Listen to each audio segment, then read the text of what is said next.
So we've got a bunch of folks here from both CZOs. I really appreciate you joining us. From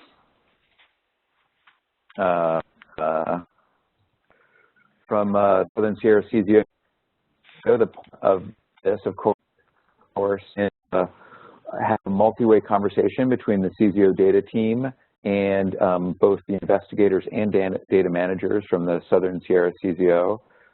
What I think we're going to go ahead and briefly do introductions the way we normally would.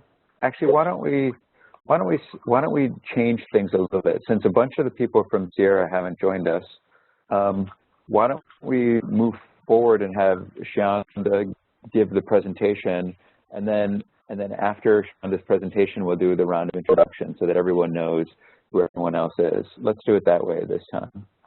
So it looks like we got quite a few people still joining. That's perfect. All right. Shanda, are you ready to present? Yeah. As I said, most of our data from over 2,000 sensors which are deployed in the Southern Sierra CZO field. I just checked the array. Wednesday, she told me this number. So the raw data from the data logger will go to the our SOAP database. The processed data, like the level 1 or level 2 data, even higher level, also will go to the SOAP database. The user can use our data library here or data catalog to find the data from the data library. Also, you can use the data library to upload your data file to the SOAP database. As every CZO, we will use the CZOData.org for the portal to search CZO data. Also, you can use the CZOData.org to find the data from our database. Some of the data in the SOAP database will be harvested into the CZO Central OGM database. The satellite data we have been collected since year 2000. The satellite data will go to our Linux server. Then user can through the satellite website to view the satellite image and get the satellite data from there. We set up a on-site backup program for both SOAP database and Linux server. This is a routine backup. We also set up an off-site backup only for the SOAP database. We have to pay some money for that. So we use the off-site backup program with the San Diego Supercomputer Center. Let's take a look at our data library first. So this is the URL for our data library. Before you log in, you will get this page on the left. So it looks like normal regular web page. So everything you see from here are the public folders and the files. After you log in, the page on the right, then you will see the public folder and the files, also some private file and folders, which will be shared within your group. You also get some buttons like that. Then you can use this buttons to cut, copy, paste, delete, even rename and upload the file. So you can use that to move the folders and the files around. If you want to be a user with our system, you need to click the new user here, the link here, then it will bring you to a new user registration page. After you fill out the registration forms, the system will send Roger and me an email automatically through the system. We will know we have a new user request for this system. So how can we share the data with our data library? So this one is a part user list for our system. So you can see the icon right before the name with the different colors, which means you have a different permission on the system. So if you also can, by click the icon here, to create a new group for users to share the data on this system. So if after you log in, you upload the file. By default, the file will be shared only shared with within your group. It's private file. If you want to change the permission, you just for example, this file as example, you have to check the box right before the file and click the button permission.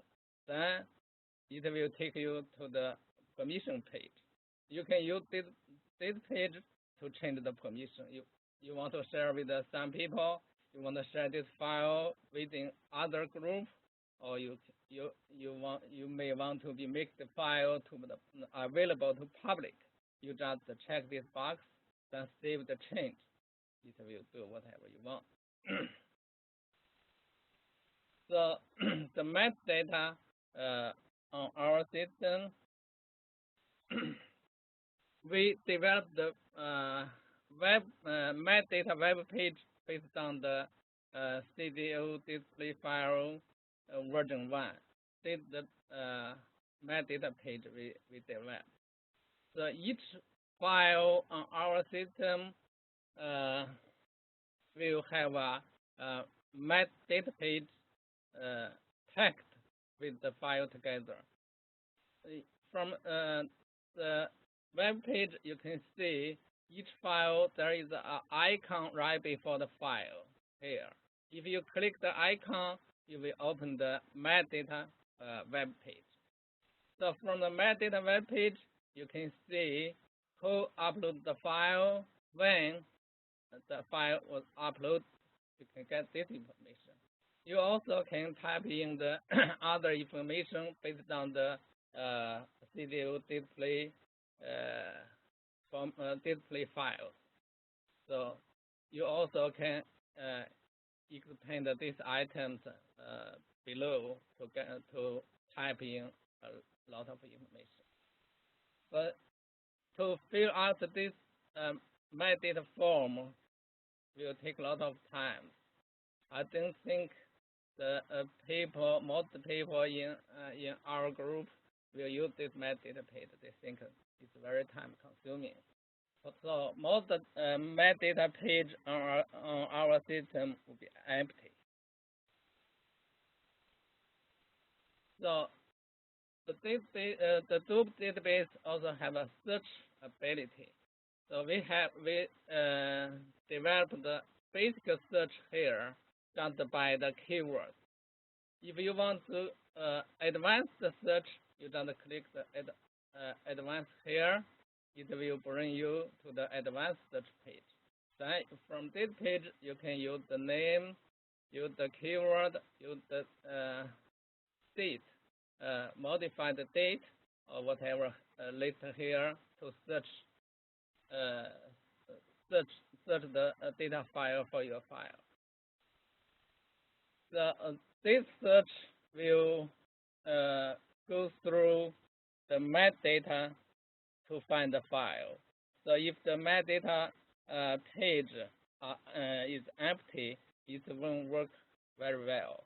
But it will, for our case, it will work with the name of the file, also who the name of who uploaded the file, even the modified date will work. So in order to find a data file on our system, you also can use the data log. It's only one page. It's very easy to bring you to the right location.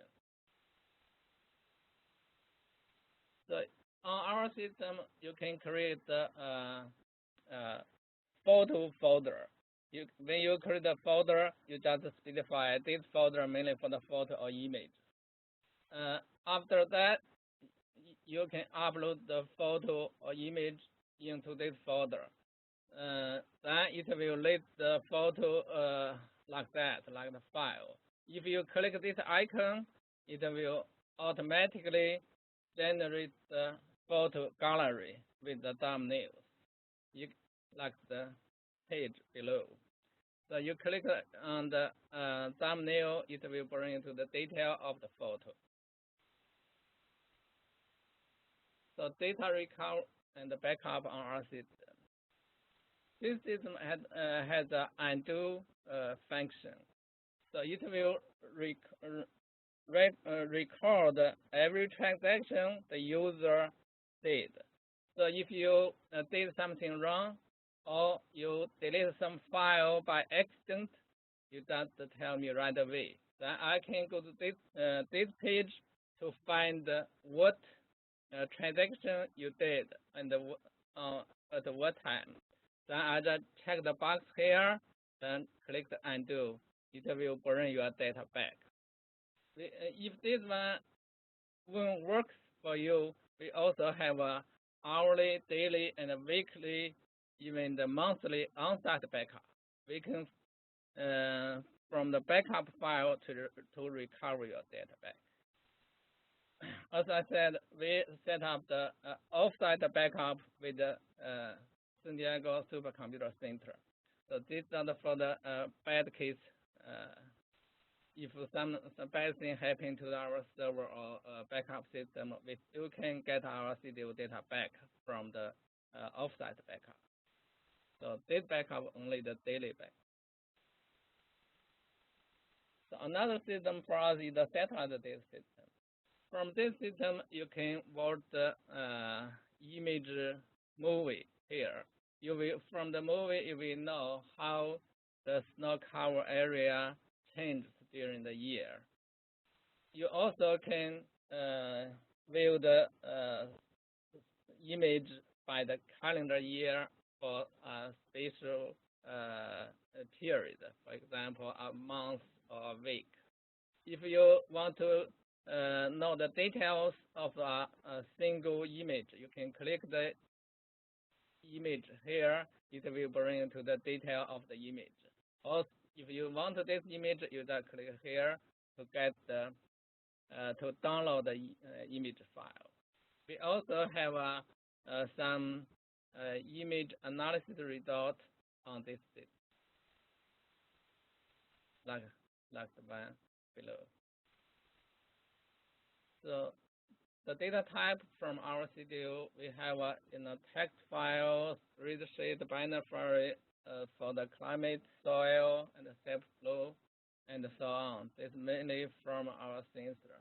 We also have a spatial layers, photos, images, model results, like the recesses.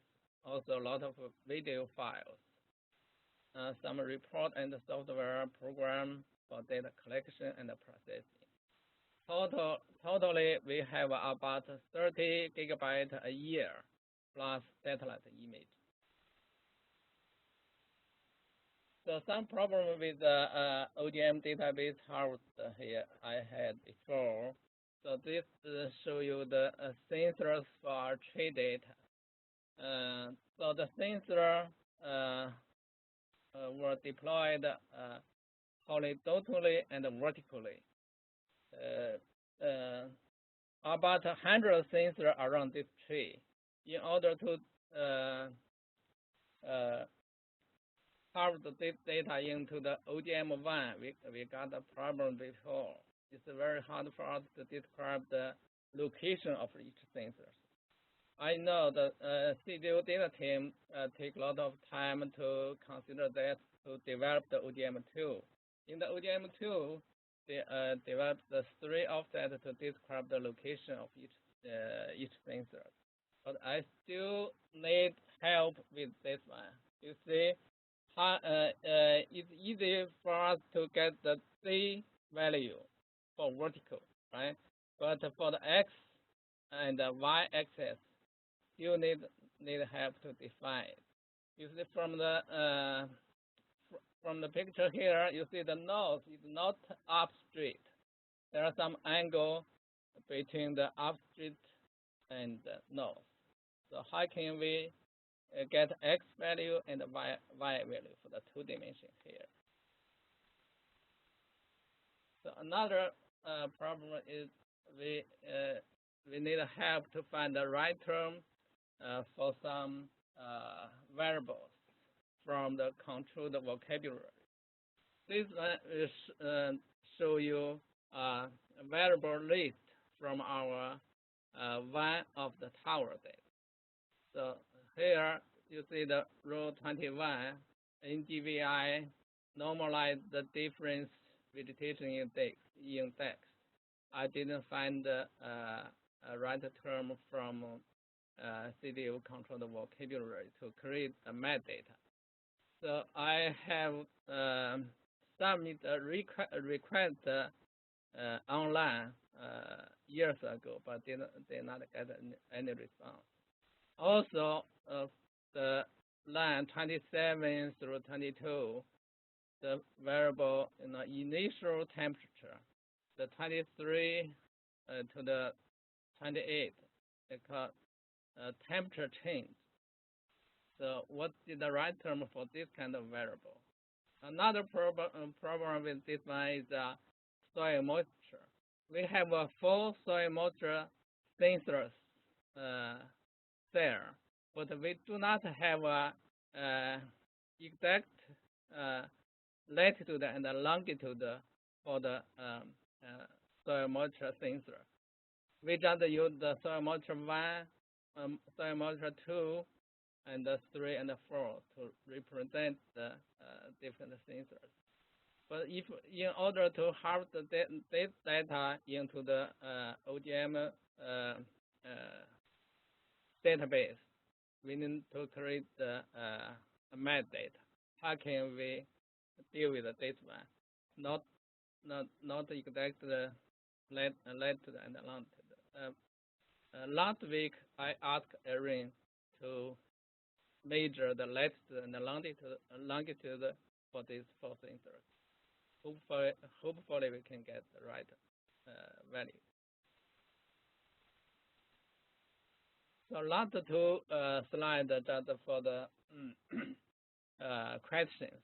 In order to save time, I don't think I need to read the question one by one. I think probably Anthony or somebody can read the question one by one and answer the question. Is that okay, Anthony?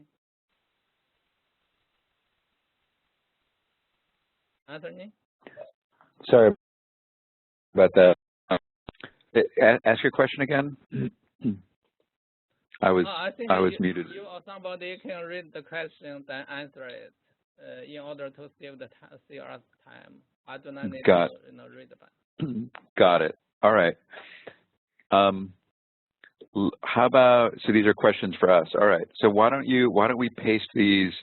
Do you have the ability to paste into the questionnaire? Have they been pasted into the questionnaire already? No, and then I can change. Not all of them. Some of them in the questionnaire, but most of them are here. All right. Put into the questionnaire, and I'll take over. Before I take over screen sharing, does anybody on the call have questions for Shanda about what we saw?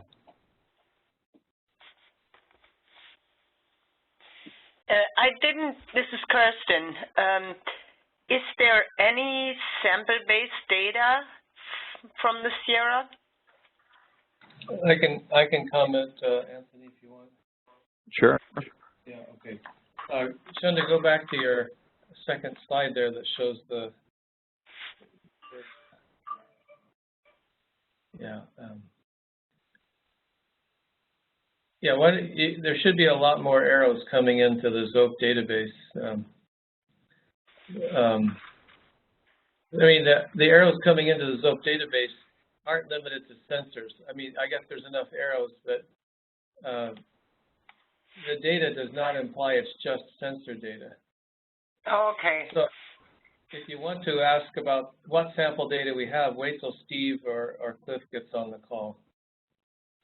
Okay, yeah, no, it was exactly that slide where I thought, okay, there doesn't seem to be any sample-based data at this CZO.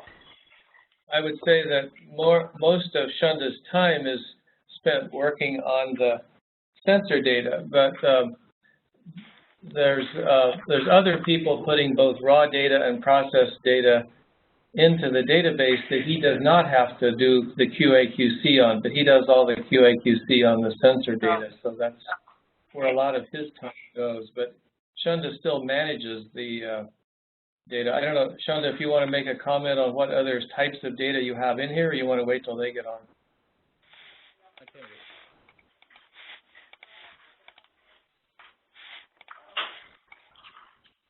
Shunda, we'll just wait for them to get on? Yeah, I guess so. I mean, okay. there's a lot of geochemical data. There's obviously all the flux tower. Well, he showed you some of the challenges with the flux tower data that, you know, we have a zillion sensors around each of the 4 flux towers, and there's all the you know, chemical analyses, soil analyses, and so forth. Yeah, because that immediately kind of links us to that first question that you had in there, you know, getting DOIs for the data sets and getting them to archives, where, you know, we do that for the geochemical data, definitely.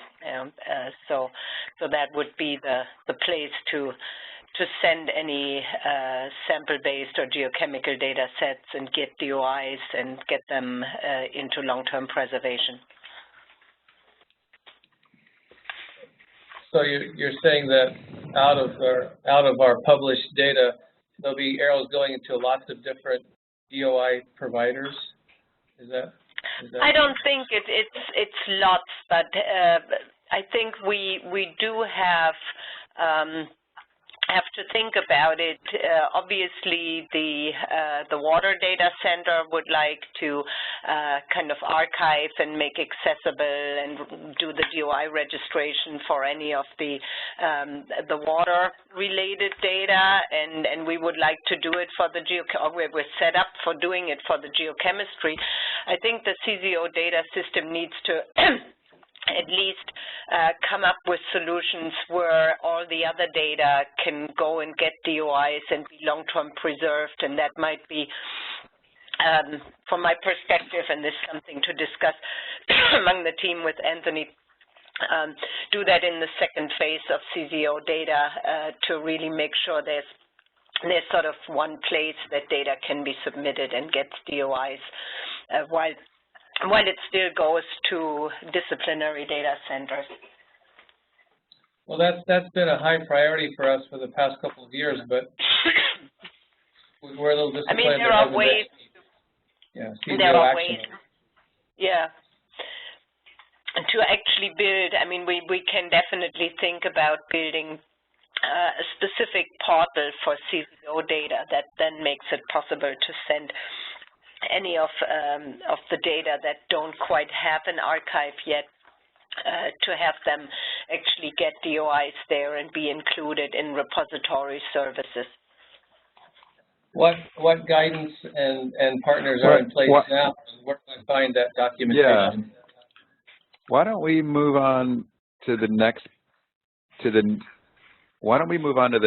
part, which is really you know, we just recently launched a whole bunch of guidelines that are much more explicit. I mean, we've been, you know, describing verbally in webinars and other things for a while what our recommendations were, but we really organized them, made them really clear, got the language good, and about a month ago redeveloped our website on the on how to submit CZO data and what our recommendations are.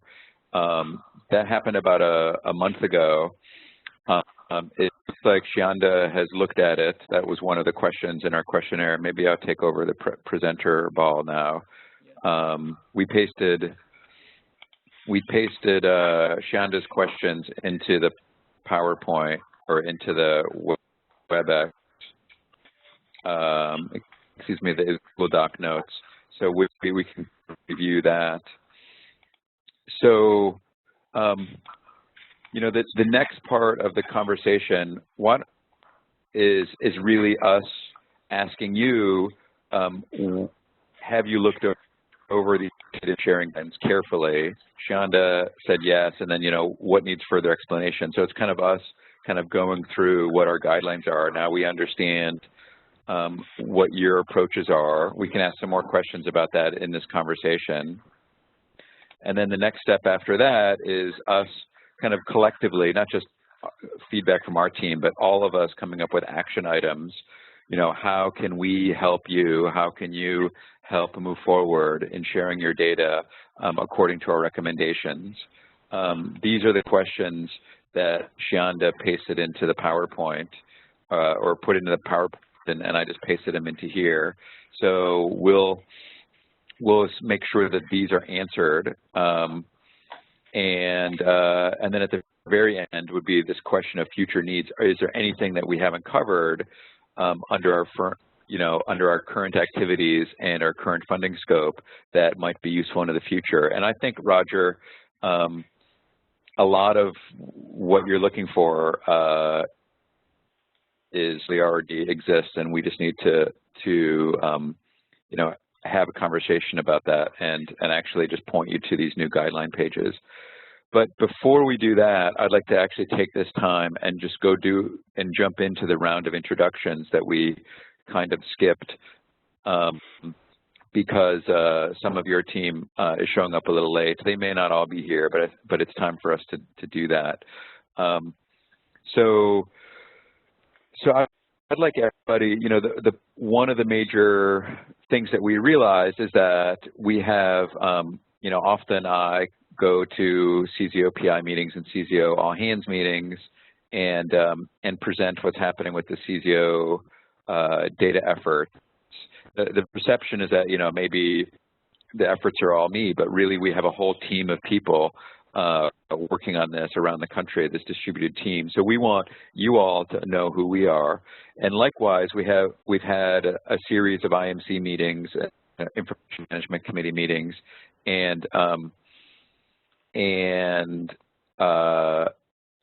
other workshops related to EarthCube, in which we've met some of your data managers. All of the CZO data team has met Shianda numerous times, but we're not really fully in touch with the full breadth of the people at your CZO who are interested in managing your data and how your data moves through the data management pipeline. So that's one of the points of this conversation, is to really have all of us talking to each other, and we need to start by knowing who each other is. So why don't we go down this list and and have each person introduce themselves and their role in and interest in data for the Southern Sierra CZO. We'll start with Roger, and if someone's not on the line right now, like Cliff or Steve Hart, maybe Roger can introduce who they are and what their role is.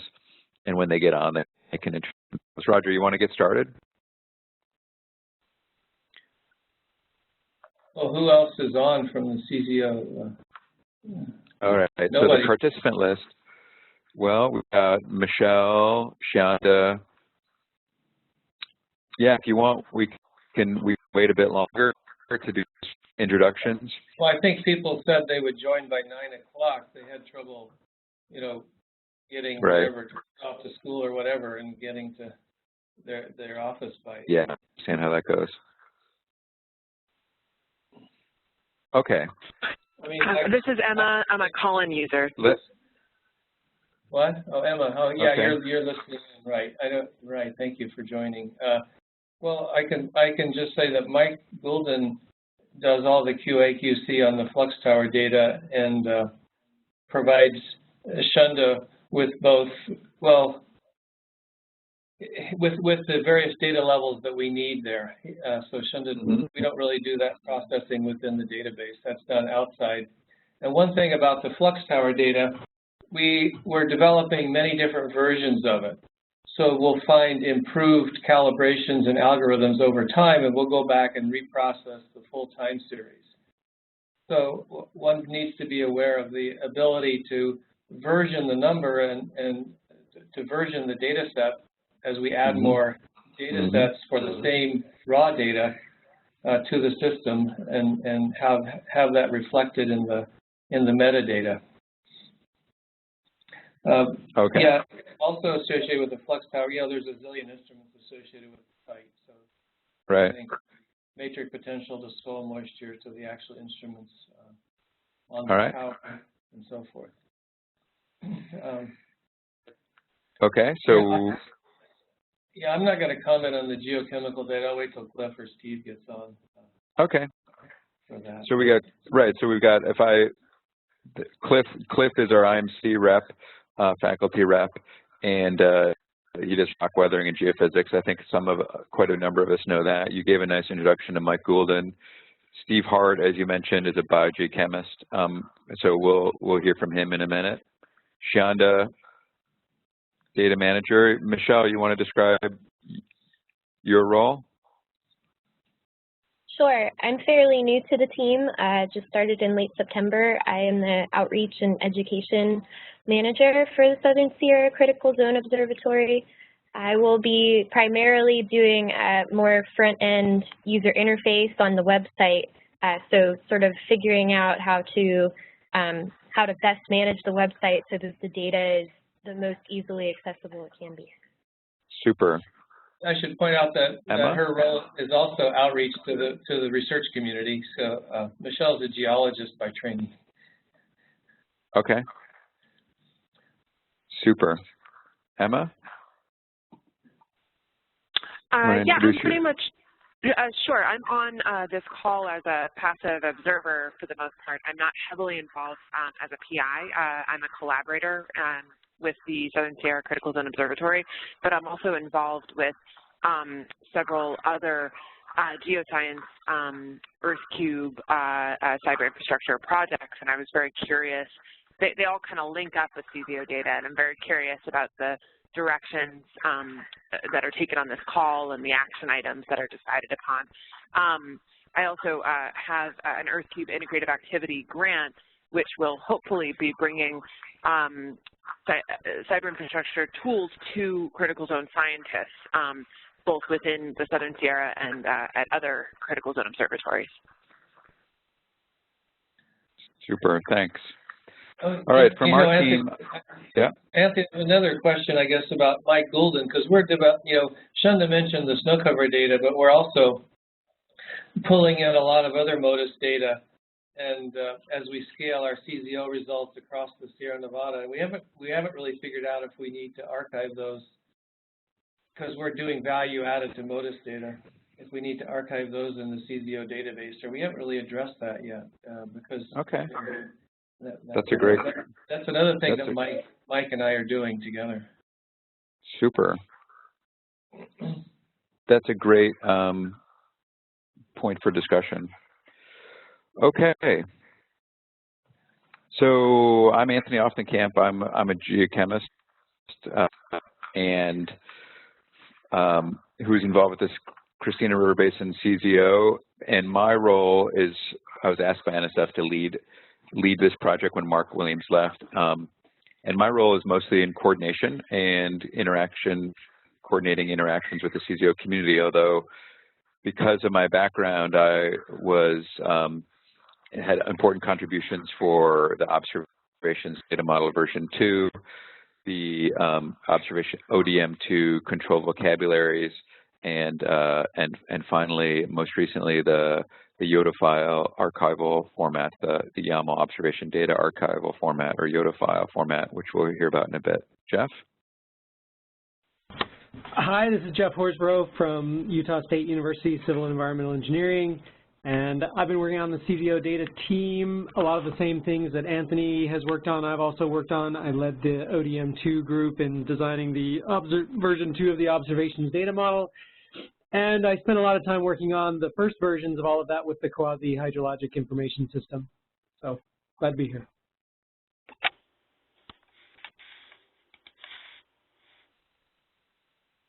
Kirsten? Yeah, hi, I'm Kirsten Sorry. Lehnert. I'm director of the Interdisciplinary Earth Data Alliance, which is a data facility funded by NSF that includes, among other systems, the EarthChem repository, which is named the EarthChem Library, and the EarthChem portal, which is a portal to sort of a network of geochemical databases. And we are also operating the system for Earth sample registration that is sort of a metadata catalog for samples that assigns international geosample numbers to samples. I've been involved with the CZO data system in working or trying to provide the services for samples and sample-based data, primarily geochemistry, working closer with Sue Brantley in trying to migrate the ZZChemDB database into the EarthChem infrastructure here and framework.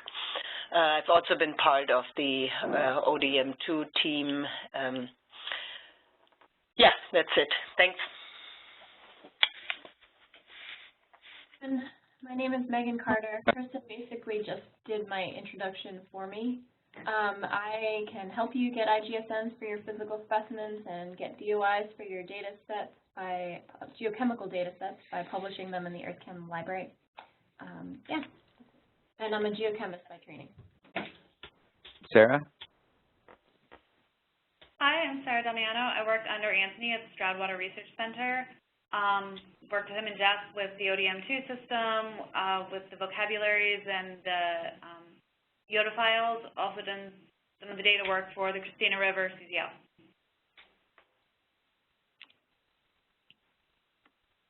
All right.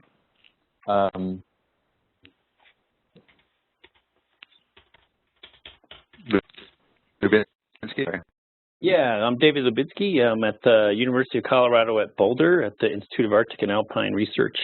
INSTAR, I'm the, I guess, kind of embracing the old world term of webmaster for CZO at criticalzone.org. I helped build that website and also helped expand it to have more exposure for data, which wasn't in the original plan. So that's a part-time thing for me, CZO, but it will be increasing some next month.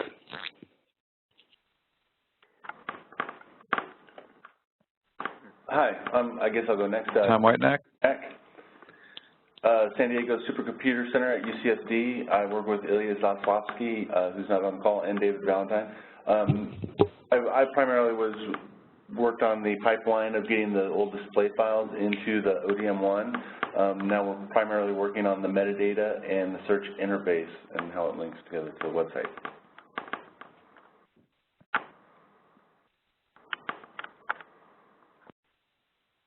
Hi, I'm David Valentine. David Valentine, San Diego Supercomputer Center, working with Tom and Ilya, responsible for original ODM web services, Water OneFlow, the information models. I work with metadata and processing ISO records. David, and, yeah. it might be just me, but your audio is really not working right now. It isn't. Okay. I think it might just be you, Anthony, because he's coming through just fine for me. Yes, same here. It works fine for me, too. Okay. All right. That's one of those network issues. All right, it's good to know. Well, I'm in a hotel room, so. Oh, that would explain it. And so Open Geospatial Consortium information models and services right now in catalogs. All right. And last. I didn't hear my name, Anthony, but I assume I'm the only one left. This is Emilia Mayorga at the University of Washington in Seattle. My responsibility within the CZOData team is on the data visualization portal, focused primarily on time series data, but we're also starting to address IGSN metadata. I was also part of the ODM2 team, and my original background is in aquatic biogeochemistry, and I've also been working with or collaborating with Emma on the projects that she's mentioned. All right. It sounds like my audio isn't working so great, so I'm going to take a moment to actually try to dial in from a phone. Can you all hear me right now? Actually, a little bit of input would be useful to know if I should make this effort to dial in separately. You've been a bit choppy, Anthony. I would say choppy, yes. All right. Okay, then I'm going to actually join via my phone in a second here.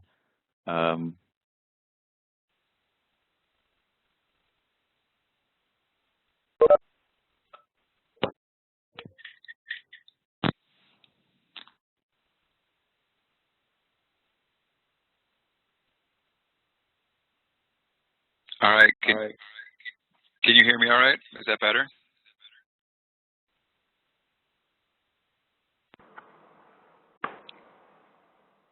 Can you hear me all right?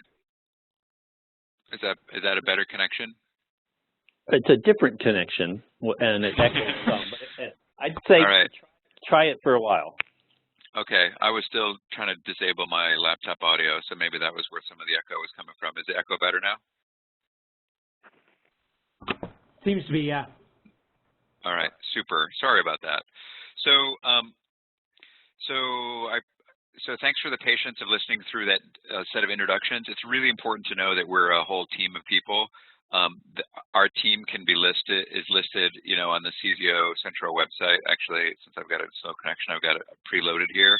You can go to, you know, this cyber infrastructure tag for the national team and find all of our contact information. Also, as I mentioned multiple times, we just rebuilt our Submit CZOData pages very substantially. It used to be one page on our, kind of at a high level, that would describe our recommendations for how to submit CZOData. We'd previously had some reasonable recommendations for how to access CZOData, but we took this one page and turned it actually as a high-level outline that links to 9 additional pages. Roger, I know that it looks like Mike is beginning to join us here. I know that Shianda said that he read these pages. Roger, have you looked over these new pages in the last month? I think I scanned them, yeah, but I didn't have any reason to look at them, I don't think. Okay. Well, I think it's important as we move forward here, I think, for the investigators to understand what the CZOData project is offering and what our expectations are. So I'm going to do a high-level overview of these, but it'd be really useful to have you and your team look it over so you understand exactly what our role is and what we've been doing. As you all know, the funding for this project was delayed by almost 2 years from when the proposal was originally submitted by Mark Williams. We didn't actually get funding to move forward on any of our work until March of 2013. And by then, enough things had changed in kind of the national data ecosystem that we actually saw a number of really valuable opportunities to jump on. And unfortunately, by grasping those new opportunities, that did add some delays for us to get our products out. But since February or so, most of those products have been completed, and we're really very proud of what we've been able to do by jumping on those new opportunities. So what we haven't done such a great job of is communicating all that to you all and getting this web page together is an important part of that communication. We've given presentations, but we realized that those WebExes weren't adequately attended. We needed things to be written. So that's what this is. So in short, for sharing data, the CZOs, I'm going to expand this a little bit so you can read it. The CZO data project, the CZOs, rats, sorry about that.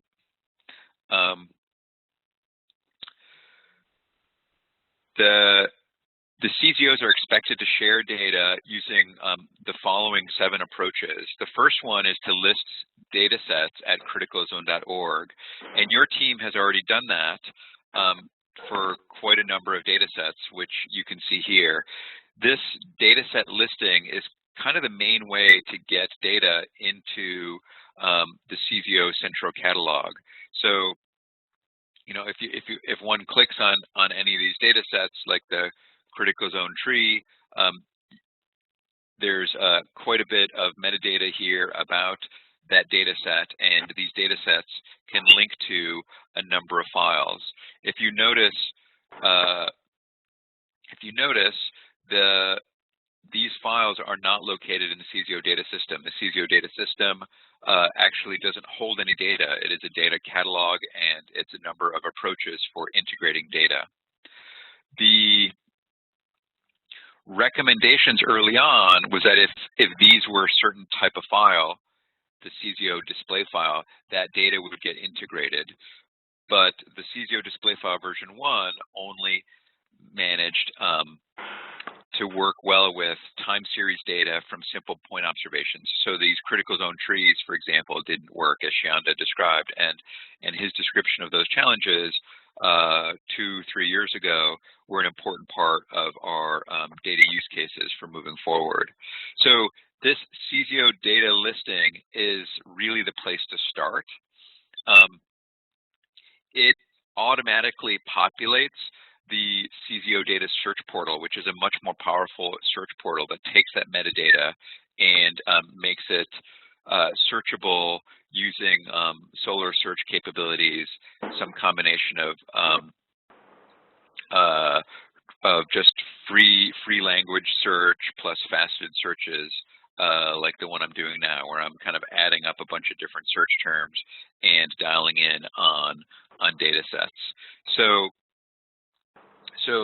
this is really quite important. Each of those CZO data sets is actually expressed as an ISO 19115 metadata format, which is a standard international standards organization data format for data sets with some geospatial context associated with them. So this is all explained here. We have, as you've heard, made the decision. I'm gonna go through these individual pages because that high-level listing points toward individual pages for each of the 7 recommendations and the 2 optional approaches which we will support. We will support 2 optional approaches. For each of these, we actually really describe why the benefits and outcomes of using our approach. And then we give quite a bit of detailed instruction on how to do it. And that detailed instruction really should be very explicit. We also, for each one of these, list team contacts. So for every one of our recommended approaches for data sharing, we have people who you can contact directly to answer questions and get help. We have substantial interest right now, like our primary efforts for the next 6 months will be helping you all to better share your data via these systems. So our second approach is YODA files. They're basically an update for the CZO display file. They have a lot of the same core requirements or goals, but they are much more capable than the original CZO display files. They can handle the CZO tree use case that you described. They can handle biogeochemistry samples. They can handle all sorts of things. The YODA file specification is based on ODM2, but it does not require that you have an ODM2 database.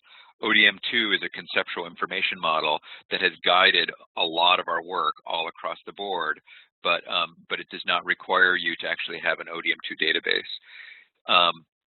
The YODA file specification is built on YAML, which is a data serialization format. YAML is an acronym for YAML Ain't Markup Language. It is a superset of JSON. It's very compact, human readable, and every modern computer language has the ability to read and write YAML. So it massively improves our parsing and machine readability for what was the CZO display file, which really only had one parser in the world that was developed by Tom to work at the San Diego Supercomputing Center. Now anybody can read and write YAML files. The YODA file specification is a set of guidelines or specification over the top of YAML. So YAML is syntax, and the YODA file includes semantic information about what is expected and what is allowed. So that specification is probably the one major product, the only major product which we are still actively working on. We presently have a YODA file specification that works very well for time series data. So we already have a replacement for the CZO display file for all of your time series data, but we're working on a better specification, or I should say profile for specimen files, all under the family of YODA. So the next thing that we've done is that we've massively improved our vocabularies approach. If you remember, we spun off the quasi-controlled vocabularies to be CZO-controlled vocabularies, and as Shonda mentioned, that system, a staff member at Utah State University left, and the forwarding to new people didn't really work, and so the system for adding new variables was broken for a year or two. We fixed that more than a year ago, but really the major fix required redoing our vocabularies. Here we give very clear instructions on how to use various vocabularies. The CZOData approach is open to using multiple vocabulary systems. We actually list which vocabulary systems we recommend. Our most recommended vocabulary system is actually the ODM2 vocabularies, which I am showing right here. This ODM2 vocabulary system was a humongous amount of work to basically integrate the best of the best from quasi-vocabularies, AIDA vocabularies, and other vocabularies that we developed over time. It's pretty extensive, so there are lots of different vocabularies here. For example, what would be a good vocabulary to demonstrate? We'll just do units type, for example. Actually, let me go to specimen type. So specimen type was largely taken from AIDA, but we added some additional specimen types to this. This list is not just a list on a website, but it actually is built upon a SCOS system. So the list can be, actually I wanted to view in SCOS. So the list enables machine-to-machine reading. So all of our software can automatically look to see what new vocabularies exist, what's the latest, the most current version of the vocabulary. Either the quasi or AIDA vocabularies were built on a SCOS and didn't have this machine-to-machine capability. But most or all of the SCOSs that exist out there did not have this capability, which was the capability to request a new term or edit existing terms. So all of those capabilities are built into the ODM2 control vocabulary system. I've clicked around to show that each individual term actually has a bunch, not only a definition associated with it, which often isn't the case in a lot of vocabularies, but we also, where we pulled it from an existing vocabulary, we give the provenance of where it comes from and some additional information about that vocabulary. So the units type vocabulary is an example of where we actually went outside of Quasi and AIDA and looked for example, at NASA's QUDT product, but we basically merged QUDT with Quasi and other vocabularies. So there's quite a bit of information in this vocabulary, including dimensionality information, which will enable unit conversions and things like that. So we're very excited about the work under Quasi vocabularies. Rats.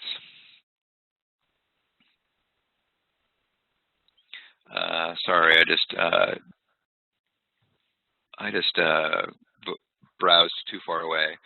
So under recommended vocabularies, there are other instances where we still want to use quasi-controlled vocabularies. There are a number of reasons why the quasi version 1.11 vocabularies are still useful, and the same thing goes for EarthChem AIDA vocabularies. There are a number of cases where those vocabularies are still useful. The details of how to choose what to use when are listed in detail here. International geosample numbers is something that that we have not only adopted and recommended, but the whole system has, the IGSNs have really taken some efforts to incorporate a lot of the ideas behind CZOs. The recommendations that we have are multifold, and I'm going to walk through these. First of all, the International IGSN Governing Committee has recently made the decision to allow IGSNs for all sampling features, including sampling locations on the Earth, such as weather stations, stream gauges, soil pits, wells, boreholes, towers, etc.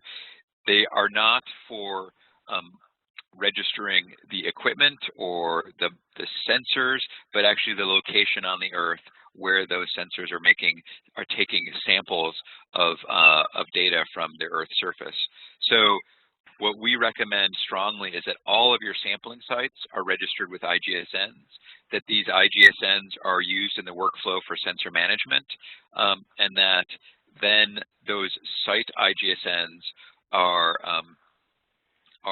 used for basically building the hierarchy of sites and specimens and how they're all connected for your CZO. And I'm going to just show really quickly a use case from Lukio, where this is the IGSN for a core. It has an enormous amount of metadata. It has a barcode associated with it. If you use a smartphone and read that barcode, you immediately go to this web instance. All of this metadata is stored in a system that also relates the parents and siblings and children. So if you have a site that produces a number of specimens, that produces a number of sample fractions or subsamples, all of that hierarchy can be basically resolved by the IGSN system. And the benefits of that is that those connections can be easily made for bringing data back together. And lastly, these IGSNs are kind of the equivalent of DOIs, and a number of publishers are increasingly recommending their use so that you can link information about sites and specimens in your publications. And Kirsten, I don't know if you want to say something about that, but this is something that we're really strongly recommending that all CZOs do, this set of 4 steps here.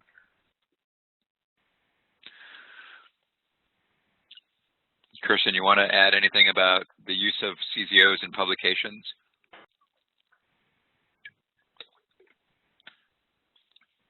All right. I don't know if she may be away from the call. She had a message that said she was stepping out for 20 minutes, but I don't know when exactly. Well, I'll move on, but in short, if you have an IGSN in a publication from Elsevier, for example, you can click on it and find all the other papers which have published about that same IGSN. So if you have, you know, your CZO tree, you assign it a CZO, an IGSN, all publications for the CZO that have any data from the CZO tree that use the IGSN will be discoverable within Elsevier's system and other systems. Geospatial data, you were talking about satellite data, Roger, and what to do with that. Geospatial data is just another form of data that we can provide links to and metadata through data set listings at CZO, at basically criticalzone.org.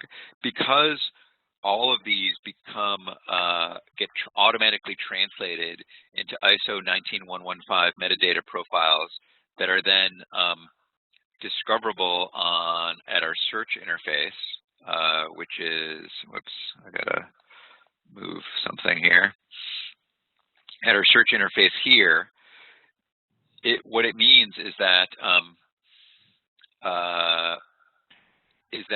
all of the information about those satellite tiles, for example, that you would have to store elsewhere, or maybe you just provide links to, can be managed and discoverable and potentially even displayed through this network of geo portals, right? So this whole search catalog that we have here is built upon a geoportal server that is designed to federate geospatial data. So one of the things that I wanted to show here is that, in fact, Open Topography's resources are also in a geoportal server. So this is a case where we can actually connect your LiDAR data through the Open Topography LiDAR catalog to the CZO data sets through this system, because it's all in a geoportal. So if you wanted to start listing some of your satellite data, you could work with us and we could develop, well, first of all, they would be discoverable in the system, and potentially down the road, it would make it easier to develop services around that.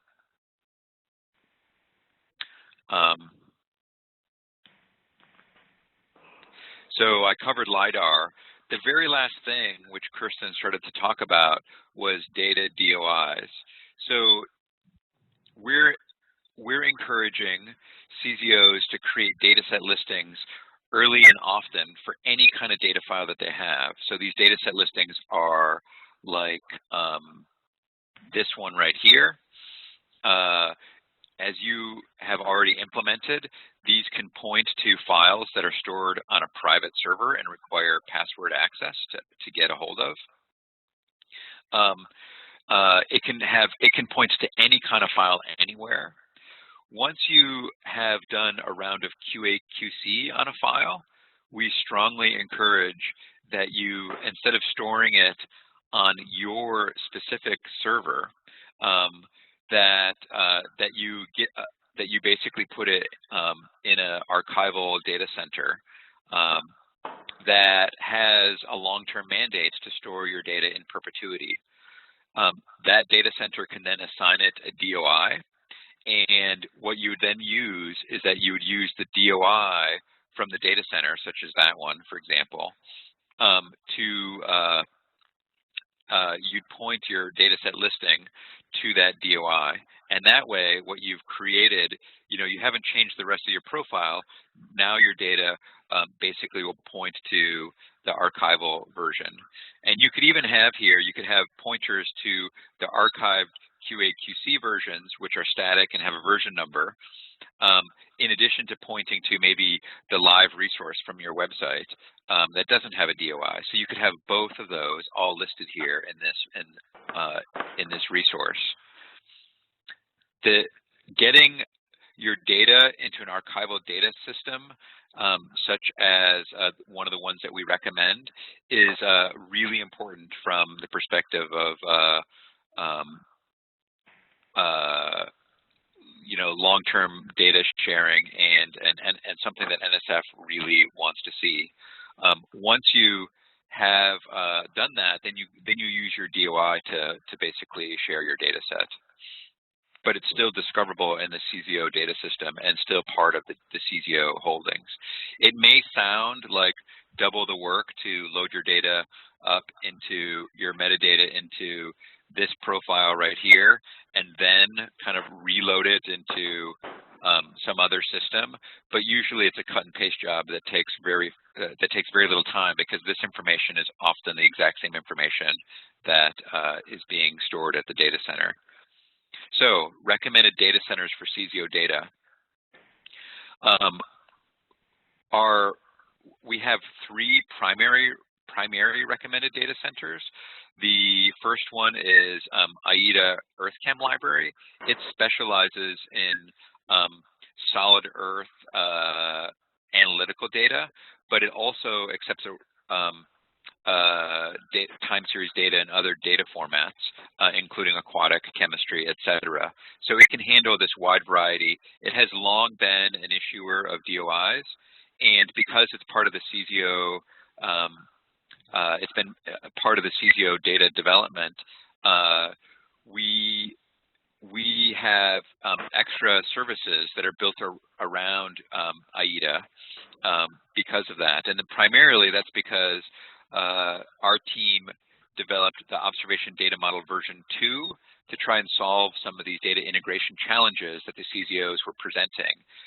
Observation data model 2 was successful enough that IDA, HydroShare, the Quasi-Water Data Center, and other data systems are building their new cyber infrastructure, or portions of their new cyber infrastructure, around ODM2. So new data file templates are being developed for ingesting data primarily via the YODA file format in the EarthChem library. And so that's one option. The next one is HydroShare. HydroShare, like the EarthChem library, can store any kind of file at all, but certain data and file types get extra services. So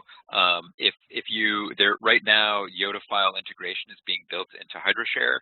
So if the file that you actually share there is a YODA file, then it can get slurped into an integrated data system, kind of like the old Quasi Hydro server. But this would be a integrated data that would allow integration of specimens and of specimens with time series and everything else. The Water Data Center presently still focuses on time series data, but they're experimenting around with issuing DOIs to Water One Flow web service endpoints. If you've got biological data, there are 2 excellent data repositories. The Knowledge Network for Biocomplexity, which specializes in biological and environmental data. It's a Data One node. And also the LTR Network Information System is beginning to open its doors to use by any CZOs or any other observational field stations or field observatories. So that system can also be used. All of these can issue DOIs. So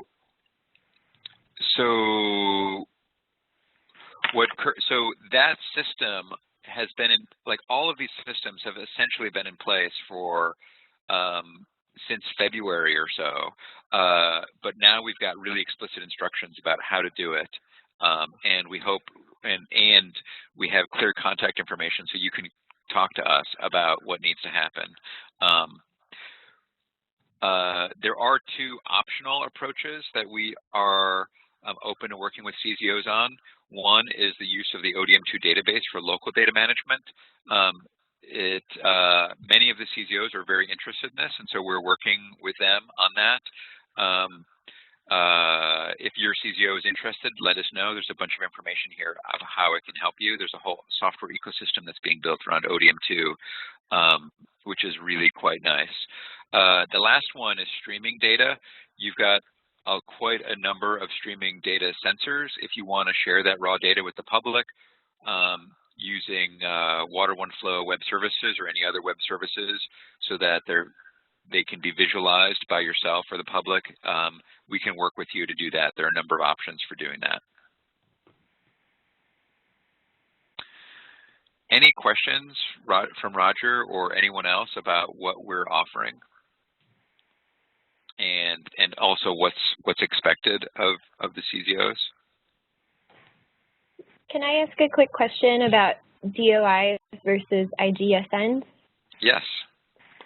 Does this require basically cross-posting the data or samples to 2 different archive sets, or is it sort of they're linked together rather than archived in 2 totally separate realms? Yeah, so kind of data management principle 101 is that one of them is that you have a primary resource which is kind of considered the master location for information. So so once you've so in the case of IGSNs, it would be the CSARS data system, and in the case of a data file that is stored at a repository or a data center, it would be the DOI that would point you to that data center. But I think maybe part of your question is what is the difference in a DOI and an IGSN? And a DOI is a digital object identifier it was primarily developed for online documents, primarily scientific publications, but it is now being expanded to scientific data sets. So a data set DOI is becoming increasingly accepted, in fact recommended if not required by publishers. They no longer want your data in a data table that they have to somehow manage. They really are now saying, no, when you publish a paper, we want you to publish your data set at a data repository, obtain a DOI, give us that DOI, and we will put that DOI in our publication so that the data repository is the long-term archive of the data set, and we're the long-term archive of the publication text and figures. So that's what the data DOI is all about. The IGSN is a digital object identifier of sorts, but specifically for sampling features such as specimens and sites. Does that answer your question, Michelle? So yeah, for the most part. So basically, it requires obtaining both. You would want to obtain both an IGSN so that we're hitting those top 4, and then also at the same time, when the data sets are published, also obtaining a DOI for it, but the IGSN does not serve that purpose on its own, so it basically winds up with 2 identifiers? No, they're for 2 totally separate things. IGSN is for individual sampling sites, your critical zone tree 1. It's for any wells and boreholes, and then it's from all the specimens that you collect from that location, tree leaves, soil samples, all of that stuff that comes back and is going to be analyzed more than once or subsampled or archived should get an IGSN. So that's for the physical object that we're collecting data at or about. That's what IGSNs are for. Okay, I got it. DOIs are for the publications or for the actual data set themselves, the values that you collect from these physical objects, or the interpretation of that data, which is the publication. Okay, thank you very much for clarifying that.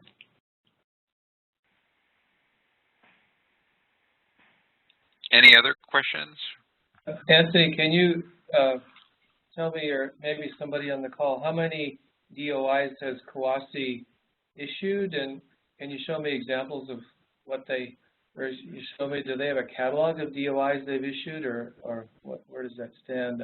I'm wondering, is anybody using them, and how do they stand as a long-term sustainable archive?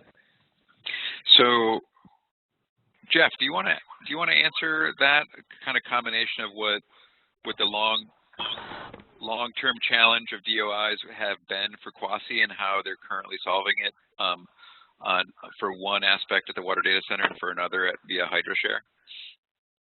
Yeah, so I've been talking to Rick a little bit just recently because my involvement with the HydroShare project has been partially to explore how to interact with the Quasi Water Data Center in terms of getting DOIs for data sets that are published in HydroShare. Quasi is partnered with Crossref, which is the DOI provider for Quasi. I would say in terms of the number of DOIs that Quasi has issued to this point, it's probably on the order of a handful. And the reason for that is because most of what the Quasi Water Data Center does now is sort of operational water data services, which are not what you would typically see DOIs issued for. So DOIs are typically issued for things that are published, immutable, don't change, permanent, all of that kind of stuff. But there's a lot of desire from people in the community to have DOIs and permanent identifiers and resolvable DOI/URLs that point at operational services rather than just permanent things. So Quasi is experimenting with this right now. I know they have issued a DOI for one of the web services that's been published by the Shale Hills group. And what HydroShare is going to be doing is basically using the partnership that Quasi has with the Crossref, and every time an object in HydroShare is actually published, HydroShare will automatically obtain a DOI from Crossref, and that process basically involves in depositing a small set of metadata in the Crossref repository, issuing the DOI, and then it becomes resolvable. And HydroShare makes that published resource immutable, it doesn't change, it's published within the system. And then the long-term sustainability issue is, still being worked out to some degree. All of the support for the Quasi Water Data Center and the HydroShare project is coming from NSF. These are relatively long-term projects, but not forever projects, and so we're working on that right now. I wish I had a better and definitive answer for you about the long-term sustainability of that, but it's a conversation that's going on right now and will have a resolution, but doesn't yet. So, Roger, for your work, if you've QA/QC'd a data set, some hydrological time series data set or meteorological time series data set for a given year, 2011, and you've done all the work you're going to do on it and you want to release it like you've done multiple times, right? I think this is an example, right? I guess these are still private. You can't get a DOI if it's private, but as soon as it goes public, you can. So if you wanted to release this finally, and you say the QA/QC is done, the place to do it it would be with Quasi HydroShare, which it's now its mandate is water data of all sorts. It can accept all file types. Certain file types get additional services, including YODA files, but this is, HydroShare is relatively new. But it will operate a lot like the EarthChem library in terms of archiving that data set for reproducible science, right? So so you could basically cite that and say, I ran my model using these archived data sets, and you could list the DOIs, for example. And then anybody could ever do that again. If you update a data set, you just issue a new DOI, and data set DOIs have this hierarchical relationship information that DataCite has developed. So you could say this data set is a new version of that data set, and the DOI resolving system will keep track of that. So if anybody looks up the old data set, there'll be some button or highlight that will say a new version of this data set exists at such and such a location. So so versioning is allowed, but it enhances reproducible data. The quasi-water data center model is more about the services, right? They're like things are constantly being updated and they provide real-time services, visualization services, but they don't preserve a chunk of that data, in perpetuity, which is kind of what a data archive is supposed to be. Does that help? That's nice, but my question is a little more basic. I mean, I want to see the CZO data in a sustainable archive, and it appears that there's very little use of the quasi for that now. So I'm wondering, should I be looking at? I mean, Mike and I, and we're at a university that provides the California Digital Library, which is pretty solid and I think sustainable for the long term. And there are, I've worked in other communities like the ICE Corps community and so forth, and feel pretty good that they have sustainable archives. I don't feel that way for our CZO data yet, given that NSF hasn't signaled any intent for long-term support yet of an archive. Sure. There's multiple ways to get a DOI. I can get a DOI through the California Digital Library if I want, and then provide it to COASI if they want to cross-reference. Yeah, so you could do that. These are what we recommend. We intend to have strong integration of services. If you put a YODA file, quasi-HydroShare, that would be extra services. But in terms of like really long-term, unfortunately, the issue that Jeff brought up is real. That NSF hasn't funded the water data center or HydroShare, in perpetuity. I think AIDA has a cooperative agreement in place that that ensures a bit longer sustainability because of their history. If you're more comfortable putting your data in the California University Digital Library System, I think that would be reasonable. Kirsten might have an idea or two if she's on the line. She's kind of a leader in this data DOI thing on a global scale. So she really is one of the experts on this topic. Kirsten, are you back yet? All right. I encourage Roger, if Kirsten comes back, let's bring this topic back up. If not, I encourage you to have a conversation with her, and I guess we'll also have a conversation with her to just see recommendations. But if you trust California Library System better for long-term data, then that would be reasonable too. Well, let's just say I trust the state legislature more than I trust Congress at this point. Good point. So the main point, though, is that if you link to it from a CZO display, CZO dataset listing page, it will show up in our data search portal, and it will, can be discoverable. Tom, do we have an ability to just list all the data sets that have DOIs? See, there's a DOI link right here. I don't have that capability in it, no. The types of links that are in the document and is kind of what shows up. So if a data set has a DOI link, we can set it up so it'll appear as it, but I don't know that I can have it filter as that right yet.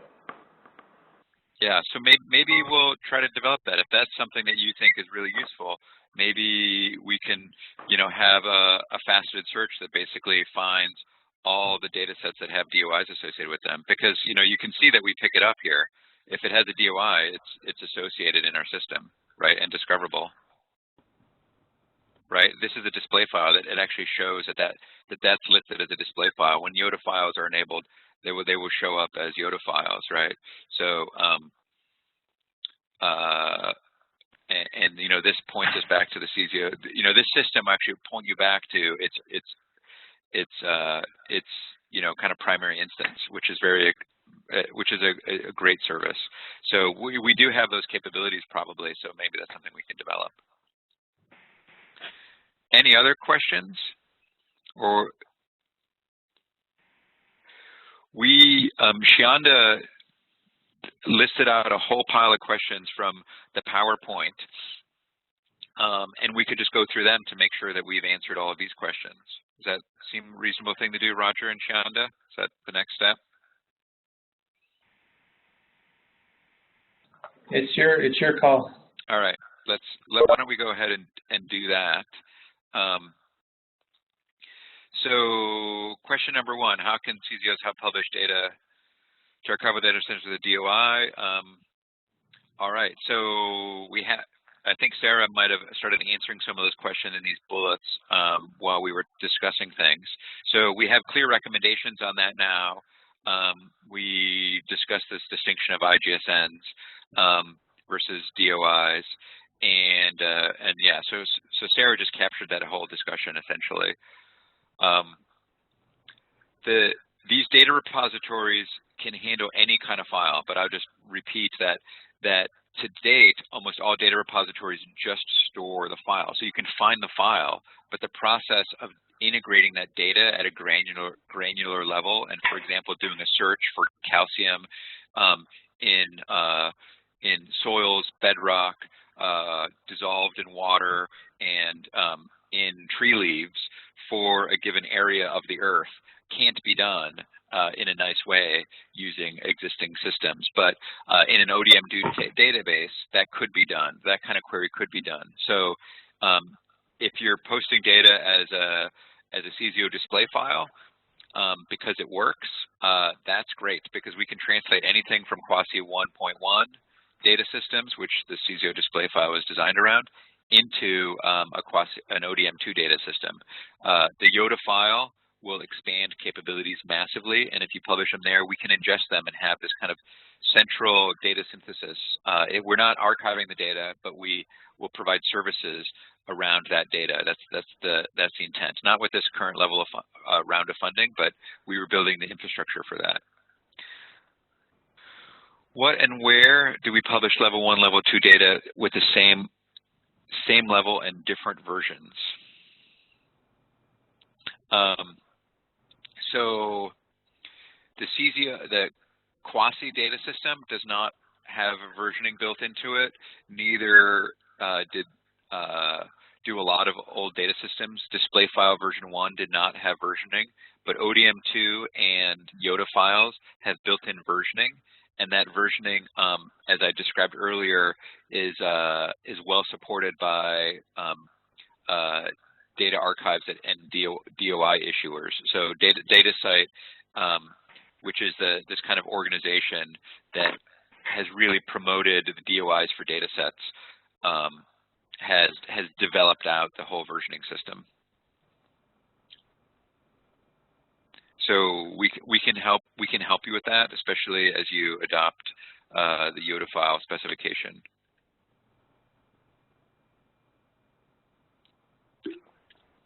Any more questions about that? Shanda, does that work for you? All right. Next question. The same data level standards for publications. Can the CZO data team make data level definitions for CZOs? So Shanda is remembering that there was a discussion that was led actually largely by Aaron Stacy from your CZO that described to try to come up with a homogenized data level system.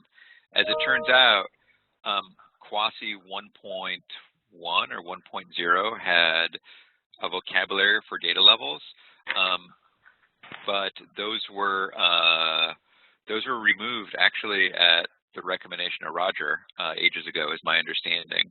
So so it's been basically everybody for themselves, but we were trying to develop some recommendations that all CZOs could follow that would be useful for integrating data. But Jeff, remind me, we changed the name of that slightly. It was like processing level, right, for ODM2, and it's not a control vocabulary. That is correct. you know, originally with ODM1, the quality control levels, which is what they were called in ODM1, were a control vocabulary, and we got a lot of feedback from people saying, we don't like the 4 levels that you've included, we'd like to be able to define our own levels, and so we removed that control vocabulary, and ODM2 also carries that because everybody's process is just a little bit different, and so we have some standard levels that people can use if they like to, but it's not controlled in the way some of the others are. So I think, Shianda, your question does promote me to think we should basically dig up that discussion and probably publish somewhere online on one of these web pages the data level recommendations for CZOs. If you remember from that review, we discovered that there are data level definitions for almost every federal agency that are very different from some of the others. NASA, USGS all have different data level definitions. Quasi also had different recommendations.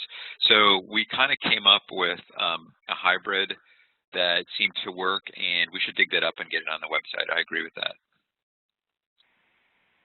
But it's not controlled, and we can't, unless the CZOs decide to be uniform about it.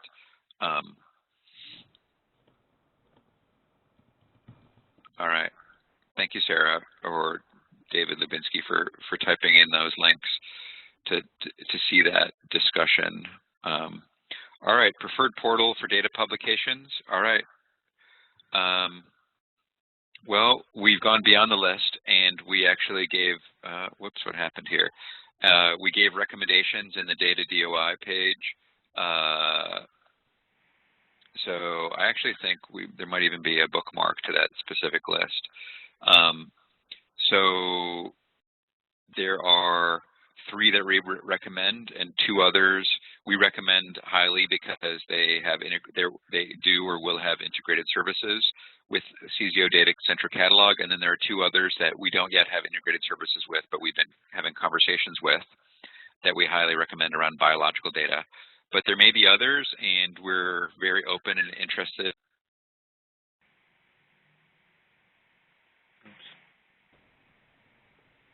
The next round of funding.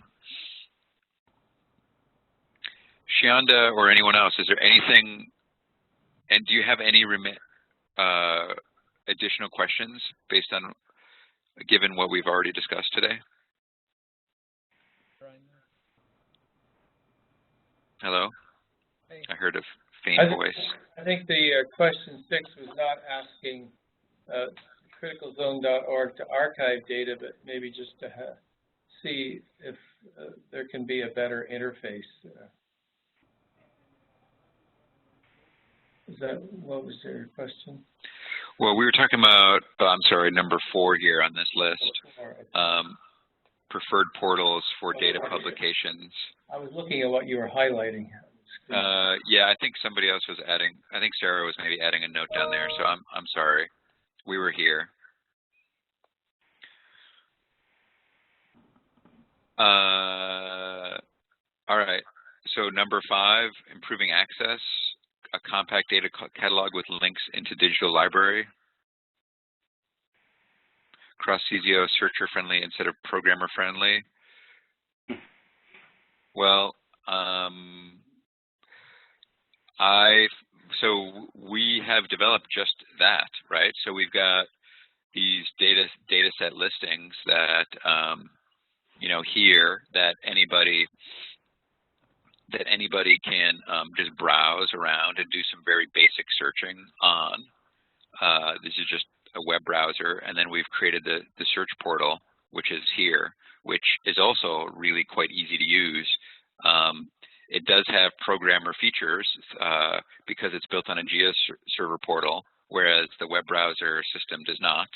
So there are all sorts of high-level features that you can read about by clicking on that. But this is a pretty simple to use search portal, I think. Is there any thoughts about why it's not?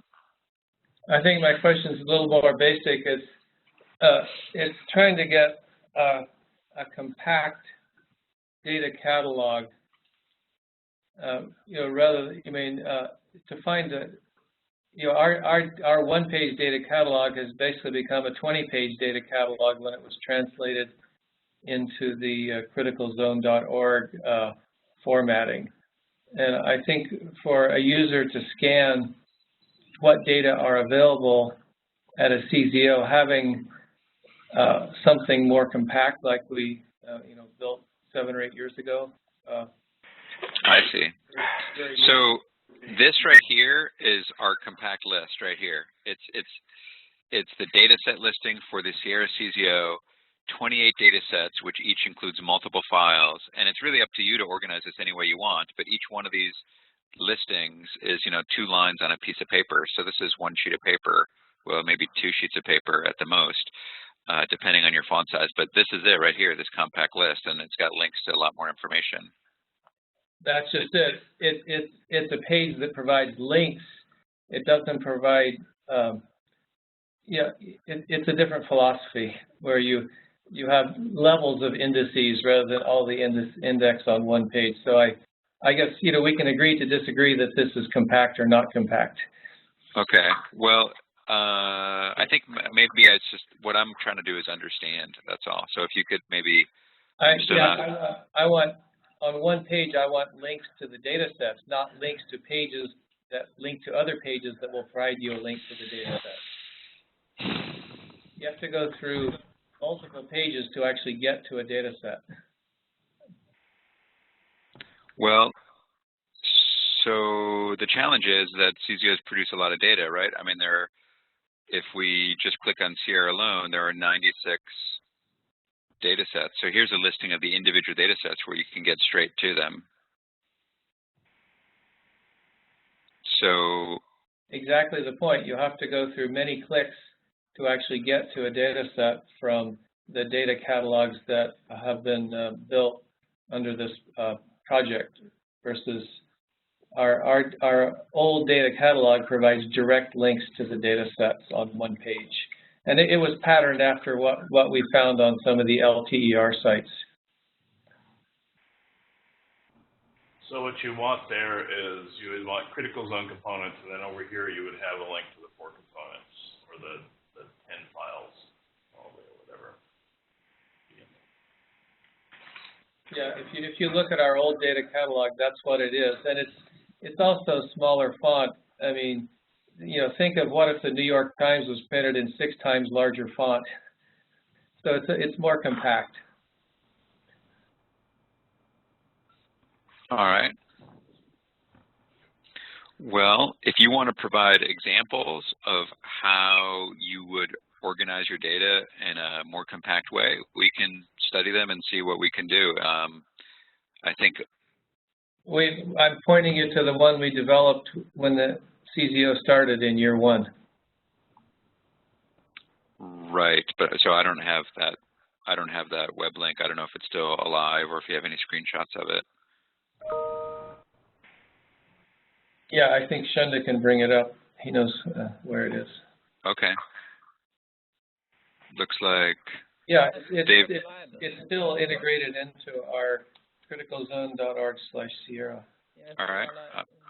You link it on their home data page. Yeah. Yep. Right here. This right here. Yeah. That's it. And yeah. That one hasn't been updated. Shunda, we need to update that because the years, not all the years are listed for what's posted, but that's the sort of that's a sort of compact index that's useful, given that most of the searches, by far the largest number of searches in our database are from people who already know what they're looking for. So the challenge that we faced, and we spent a lot of time with this, Roger, is that every CZO had organized their data in a really different way along the lines of this, right? This kind of hierarchy that you've developed. So we created a system that basically met the needs of all the CZOs. All these things can be viewed in any number of ways that you want. So if you want to see a slightly different form that might fit your form, you can click on this topic view, Roger, and these right here are your choice. They're Shionda added those tags. So if Shionda wants to add those tags in exactly the same way that that you have them on your old website, then it will work the way that in a very similar way to your old website. So it is, and then it's your choice to how you want to organize this stuff, right? So here, upper Met and lower Met are separated. I don't really know if that's how you chose to do it here, but it doesn't look like it.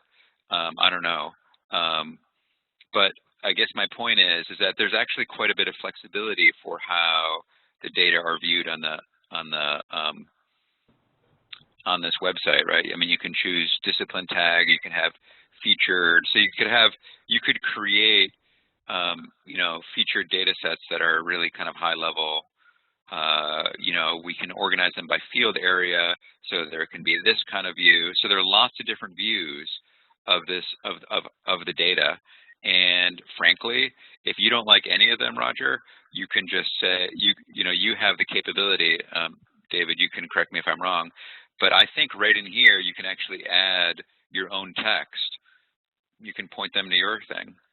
But NSF basically asked us after we'd gotten our funding to create a system like this that provided totally uniform browsing for all CZOs.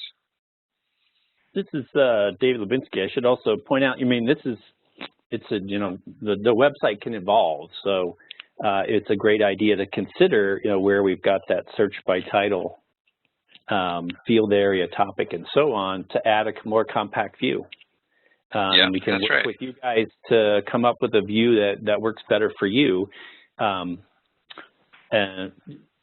have that be an option. And the other CZOs would clearly benefit from that, because you've got some ideas on making what could potentially be a pretty long list, like of your 20 to 90 or however many data sets, and making it more useful for you. So definitely we should put that on the list for going forward, to come up with some additional views, since it's clear that the ones we have now, even though they were worked and designed, with input from all the CZOs that were around at the time, to add more views.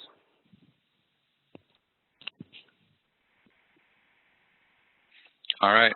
Well, let's continue that dialogue. I like the idea that David just described, to maybe talk about a more compact view. Whoops.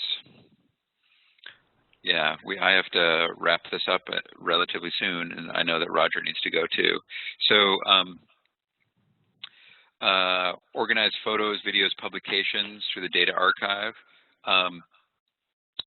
That is not something that was within our scope. So if you want to organize photos, public video, and videos on Flickr, and then provide a link to the Flickr instance or YouTube or whatever, that is very easy to do using criticalzone.org website. Small number of photos to enhance web pages can be loaded, but really the criticalzone.org website is like most websites. It's not really designed to house this stuff. So you can house this stuff anywhere you want and have links to it. Again, we're not talking about archiving. We're talking about more user-friendly interfaces to find. We consider photos part of the data. Yeah. So it's just that the way it is now, that you can put a few photos on each page, but you can't. Shunda has the photo. It showed the digital library photo interfaces. Those end up being a little kludgy and slow for outside users, just because of the way the interface is with our Linux server. So we're looking for more user-friendly ways to serve the photos, where you can actually scan an album the way you can on Flickr, and versus put 3 or 4 photos on each web page and have to scroll through 20 or 30 web pages on criticalzone.org to find the photo you're looking for. Right. Yeah, so that's not the design of criticalzone.org, the present design. Whoops, sorry about that.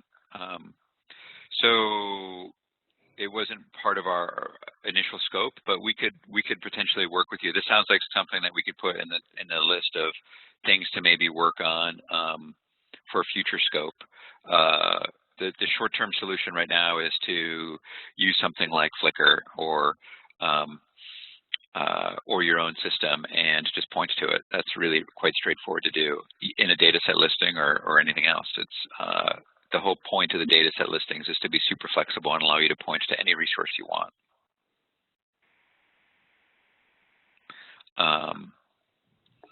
And we realize that photos are becoming data. Same with videos. There are, if I'm not mistaken, some data systems that are being developed around photos and videos as data. So one of the things we could do in the future is develop a partnership with one of those systems.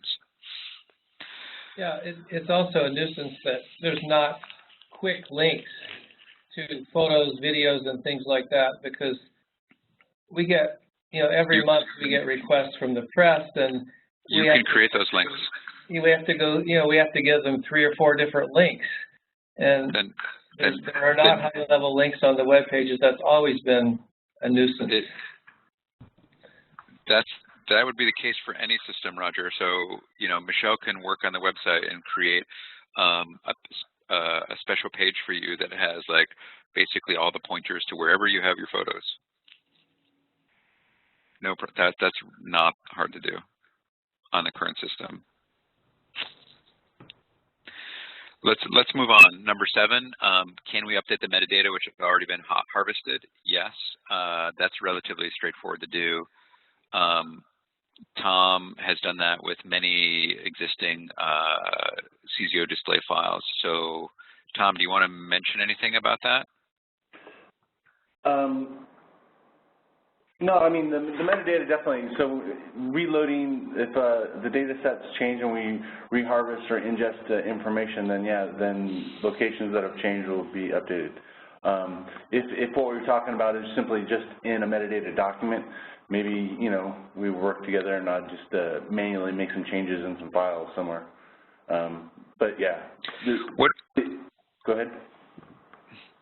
So on the data set list, so there's kind of 2 things. If you change something on a data set listing, those get reharvested when there's a change, I think automatically every 24 hours or something like that. Correct. So the connection between this data set and its identical listing on the search portal happens within a 24-hour time frame. If you've loaded up, Shanda, if the question is about CZO display files that have been harvested into a Hydra server, you can just contact Tom and he can update those. I know that that's also been done. Yeah. Yep. I'm moving quickly because a number of us need to go. Provide open access link to papers as well as a journal link. I think that that's really straightforward. You can always provide a link to journal links and open access papers. That's part of that's actually really not a data thing, but that's the CZO website has a whole publications section which allows you to highlight papers, and any page on here you can add a hyperlink to anything. So for those of you who... The issue is for every paper providing 2 links, one to the journal and one to the open access site. UC now requires us to put all our papers into an open access repository. So in addition to the published form, we have the open access form of the paper. All right. So I don't see why that would be a problem. We need 2 links for each paper. My understanding was there was only the ability to put 1 link for a paper. So this is David Lubitsky. We can certainly think about adding more links, but we also should, in that process, discuss best practice, because the ideal thing is just to put in the DOI. which will always resolve to the canonical copy. So that's not the ideal for UC, because they've told us we need to provide open access, our papers in an open access repository, which is different from the published version. So that's where we. So if the CZO doesn't want to link them, we just need to know. But we're asking if the CZO can provide 2 links. We can certainly expand 2 links, but I just want to have a little bit longer discussion so I understand, and we can't do that right now, but understand a little bit better about the needs. And in this space, Roger, you can provide hyperlinks to anything you want. You could have 100 links in here if you want. So there's really no constraint for the number of links. I realize that there's 1 link for the exact citation in the system, and we could modify that. But you can have as many links as you want by just adding them to this free text. Data sets associated with input models and outputs, archive shared through CZO system. Of course, I mean, you can, well, I don't know if there are, that would be up to you, but is it possible? Absolutely, that's kind of the point. So if you have a data set that you use for a specific model run for a specific publication, that data set should be archived so that anybody can reproduce that model run if they want to. It's the idea of reproducible science. It should get a DOI, it should be put somewhere, and then you just link to it. I don't know how, but there we go. Ugh. Meeting after meeting after meeting. All right. So we're at the end of our call here. This last question about RNA, DNA sequence information.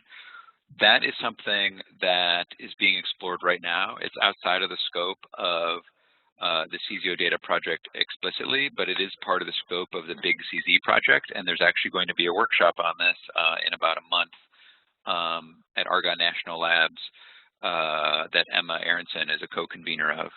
And it was funded with CZO National Office Savvy money, or co-funded with that. So we're exploring that right now. There are systems that do RNA sequencing for microorganisms and their environments, and that's kind of in the future scope of work. But presently, the data repositories that we work with are not designed around that, although there may be some capabilities with the knowledge knowledge network for biocomplexity, or maybe LTR information system. I'm not sure, but that's something that we will be exploring.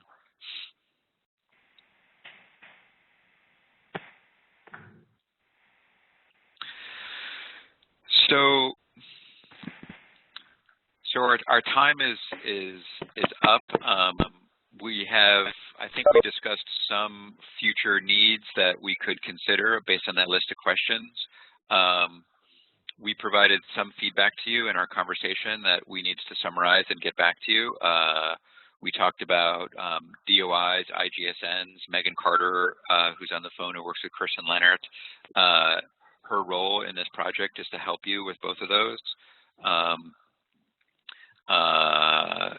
We discussed, having you update some things with Tom regarding some of the old data sets. We'll try to take some information out of this and get back to you on that. Is there anything anyone else would like to add before we wrap up this conversation?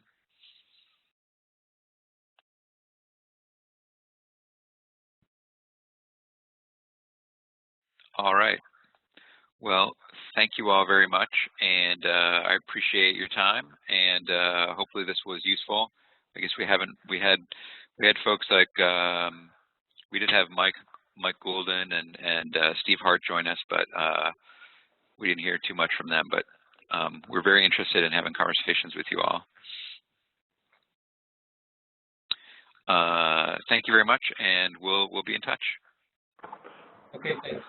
Take care, everybody. Bye-bye. All right.